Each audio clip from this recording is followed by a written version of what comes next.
Hey guys, this is Colton's computer again. Welcome back. And today we're going to take this tutorial into Photoshop. So, today's tutorial is going to be on the pen tool. I found a fabulous lack of comprehensive tutorials of the pen tool, so I thought I'd make one myself. Now, pen tool is going to be found in our tool palette, guys, and it's going to be right here. Not the text tool, it's the pen tool. So there's a bunch of different variations that we will cover today.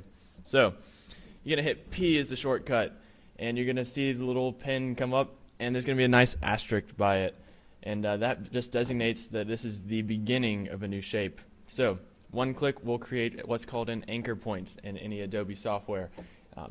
Just moving your mouse and clicking once again and letting go, it's going to create a straight line to it. Now, another trick you can do, take another straight line right here, just click. Now, if you hold Shift, it is going to make sure that your line is straight. Look at that. My mouse is up here. Look at that, it made it straight. What did I tell you? Okay, so if you go to the beginning point, it will give you a circle by the pen tool. That means it is going to be a closed shape. You're going to click on that and it's going to complete your figure. I can hit Command T here to transform. I can move it around some. Nope, did not do that correctly. Success. Back to the pen tool with P. Okay, now the pen tool's primary purpose is creating curves. So, in order to do that, we're going to click and we're going to drag in the direction that our curve wants to go. Now, let's say I wanted to go a nice curve this direction. Now, you're going to see how, since I'm still holding it down, it is giving me little, what they call handles here. These handles are going to point in the direction that the curve is going to begin to go. And it's going to also display the magnitude of this curve and how drastic it's going to be. So I want a nice gentle curve, so I'm going to let go. It's going to leave that anchor point right here, there, and see how it instantly starts to curve. And if I keep my mouse held down, I can control this curve very effectively. Now, the thing I've had trouble with is saying, hey, what if I want my curve to be gentle, but I want it to be up here now? Whoa, that's not very nice.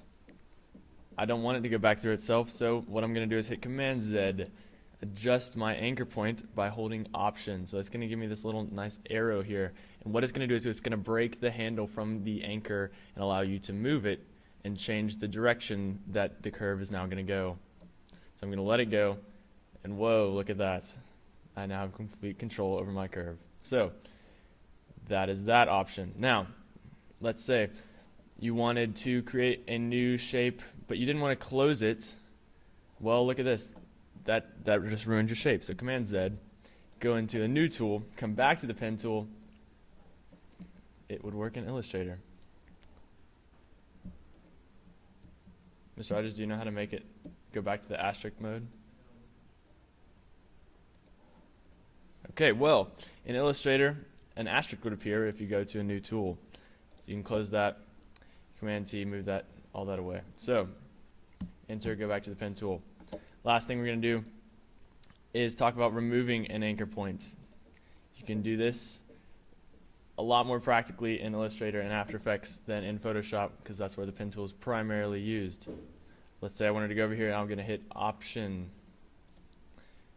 And I wanted to remove this anchor point because I just didn't like it. I'm going to click that, and it's going to then manipulate. Oh, but what if I didn't like the angle of this curve? I could hit the Option key and go into my Convert Anchor tool, and then I can adjust it from there.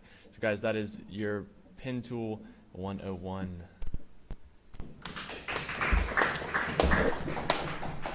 That was so long.